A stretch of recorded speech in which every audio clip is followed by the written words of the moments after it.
Donc tutoriel explicatif avec vision extérieure à présent sur la manipulation du volant. Donc vous avez un volant qui fait la taille d'un volant de véhicule, hein. Il fait une trentaine de centimètres, 33 centimètres, donc c'est ce que vous retrouverez en taille de volant. Ce volant va se manipuler de manière différente en fonction des actions à réaliser. Essayez de bien les appliquer afin d'avoir la meilleure manipulation possible que je vais vous montrer. Vous allez voir donc à l'image que on a un système au niveau du simulateur qui va faire que à partir du moment où on tourne le volant, vous allez avoir un angle de vue différent qui vous invite à projeter le regard du côté où vous allez tourner. C'est important de ne pas garder les yeux simplement entre les montants du pare-brise si on veut regarder où on veut aller.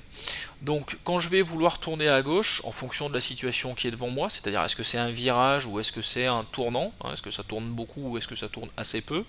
Donc par exemple quand on est sur la route, les trajectoires de base vont se faire sur un simple mouvement de volant.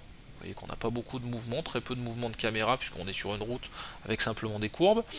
Quand on va attaquer des virages, bien le virage à gauche, je vais prendre mon volant par le haut pour venir faire tout de suite au minimum un demi-tour et vous voyez que je laisse glisser mon autre main pour éventuellement pouvoir rattraper le volant si j'en ai besoin dans le virage et puis ensuite revenir sur une manipulation classique.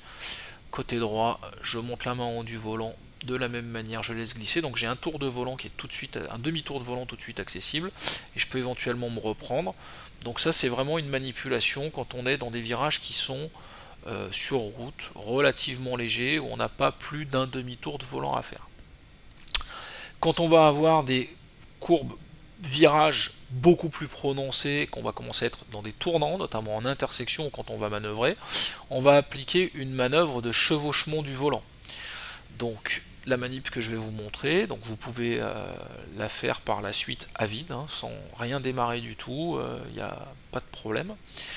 Donc sans démarrer d'exercice. Donc l'idée ça va être deux solutions. Donc soit je vais partir sur un mouvement où mes mains ne bougent pas et c'est ma main gauche qui va venir travailler côté du volant à gauche et je vais faire chevaucher mes mains puis revenir me mettre en position pour aller côté gauche. Soit côté droit, donc pareil, mes deux mains partent puis à partir du moment où j'ai besoin de tourner à fond, je viens me remettre en position ici pour maintenir mes mains en bonne position sur le volant. Idem pour redresser. Voilà. Donc mes mains ne sont pas serrées sur le volant, hein. J'ai les mains qui restent souples, j'ai pas besoin de m'accrocher au volant. L'autre option, c'est d'avoir à monter d'abord la main en haut du volant, comme ceci. Donc je monte ma main en haut du volant, et puis je vais venir laisser suivre mon autre main, puis engager le chevauchement. Voilà, les deux manipulations sont tout à fait possibles. L'idée étant que quand j'ai une main qui arrive en bas du volant, et ben je fais en sorte de la remonter en chevauchant l'autre main pour arriver à braquer le plus rapidement possible d'un côté à l'autre. Voilà. Voilà pour la manipulation de volant. Donc, vous aurez à vous en servir.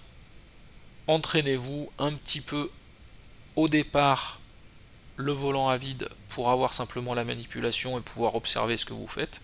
Puis ensuite, laissez-vous aller un peu plus instinctivement dans les exercices de trajectoire que vous allez rencontrer.